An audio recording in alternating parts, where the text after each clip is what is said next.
मुर्तज़ा नकवी साहब, आगाज़ से लेके इख्तिताम तक, जिसे हम इख्तिताम नहीं समझ रहे और उम्मीद है कि ईरान के नज़रियात भी इस तरीके के ही होंगे, ये जो अभी वक्फ़ा है, इस वक्फ़े में ईरान को क्या क्या सीखने की ज़रूरत है कि जो उससे गलतियाँ हुई उन गलतियों पर ओवरकम किया जा सके?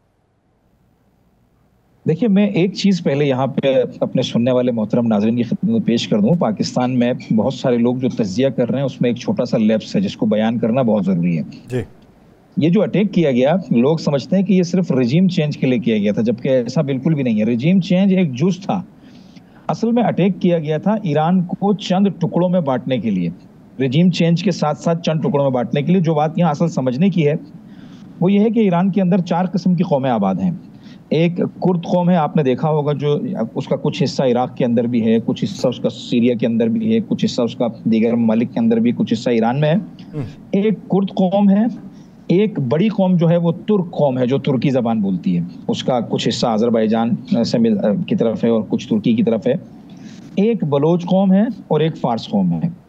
ये इनकी जो पॉलिसी थी इसराइल की और अमेरिका की, इन्होंने पॉलिसी ये बनाई थी कि ना सिर्फ रिजीम चेंज की जाए, बल्कि हमारे अटैक के बाद जब सूरत हाल आपने देखी, पहले दिन जो सूरत हाल थी, इनकी कोशिश ये थी कि उसके बाद इनके जो एजेंट्स यहाँ थे उनके जरिए न सिर्फ यहाँ पर कत्लेआम किया जाए, बल्कि यहाँ पर सिविल वॉर की कैफियत बनाई जाए और कौमों को आपस में लड़वाया जाए और ईरान को इस कदर कमज़ोर कर दिया जाए कि ये 3-4 टुकड़ों में बढ़ जाए। और जो सिर्फ फारस का इलाका है वो जो शाह के बेटे के हाथ में दिया जाए कि तुम इसे चलाओ, और बलूचिस्तान का वो बेल्ट काट के पाकिस्तान के बलूचिस्तान के साथ मिला के खुद एक पाकिस्तान के लिए नया अजाब खड़ा करने की कोशिश की गई थी। बाकी के इलाके तो उनके साथ मिल जाते हैं। मिसाल के तौर पे तुर्क हो गया, वो तुर्की संभाल लेंगे, कुर्द हो गया, वो कुर्दिस्तान का एक नया पॉइंट इनको चाहिए, एक नया मुल्क चाहिए जो अमेरिका के लिए एक बेस कैंप हो इसराइल की तरह। कुर्दिस्तान भी अभी भी अमेरिकन बेस कैंप ही है बेसिकली इस मंतके के अंदर, इस इलाके के अंदर, गल्फ रीजन के अंदर। तो इन्होंने बड़ी पॉलिसी के तहत एक बड़ा मैप बनाया था। ये पाकिस्तान में अभी तक कोई इसकी तहलील नहीं कर रहा है, शायद उनको इसका इल्म ना हो, चूंकि मैं यहाँ 6-7 साल से हूँ तो मुझे इसका इल्म है। सिर्फ रिजीम चेंज नहीं था, बल्कि ईरान को चंद टुकड़ों में काटकर इस रीजन के अंदर पाकिस्तान से लेकर जो है वो इसराइल तक नए मजीद एक इसराइल नहीं बल्कि छोटे छोटे 2-3 मजीद इसराइल बनाने का प्रोग्राम था। और उसके मुकाबले में फिर यहाँ पर तमाम जो अकवाम है उनको तमाम जिंदगी जिल्लत का सामना रहता। और आपने दूसरी बात अहम चीज जो नोट करनी है वो ये है कि आपने देखा 2 महीने के अंदर अंदर ये 2 जंगें हुई हैं बड़ी। पहली जंग पाकिस्तान और इंडिया के दरमियान हुई, उसके अंदर भी ट्रंप साहब का यही किरदार था। जब पाकिस्तान जेर आतश था उस वक्त ट्रंप साहब ने फरमाया कि हमारा इससे कोई लेना देना नहीं है, इससे हमारा कोई राब्ता नहीं है, ये इंडिया पाकिस्तान का मामला है। अल्हम्दुलिल्लाह जैसे ही पाकिस्तान की गयूर फोर्सेस ने, हमारे मुल्क की फजाइया ने जब इंडिया को नाको चने चबवाए तो दौड़ कर आ गए वो कि हमने जो है वो सुलह करवाई है और आप जो है वो आपस में लड़ा है, आप एटमी ममालिक हैं। और यही काम बिल्कुल यहाँ हुआ। इसराइल के जरिए जो सपोर्ट इंडिया को करवाई गई, बिल्कुल यही काम इंडिया ने इसराइल के साथ मिलकर ईरान के साथ किया है। सारा मैप तैयार शुदा था।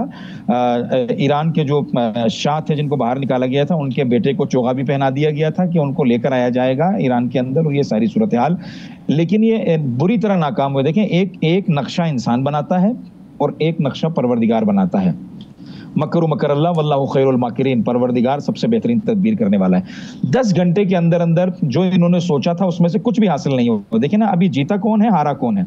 जिन मकासद और अहदाफ के तहत हमला किया गया था, ना उनमें से न्यूक्लियर प्लांट इनके हाथ में आया, ना रिजीम चेंज हुई, ना ईरान के टुकड़े होने का मामला हुआ, बल्कि ईरान इस खित्ते के अंदर एक बड़ी मिसाइल पावर को शो करने में कामयाब हो गया। ईरान इस खित्ते के अंदर अपनी रजीम को मजीद मजबूत करने में कामयाब हो गया।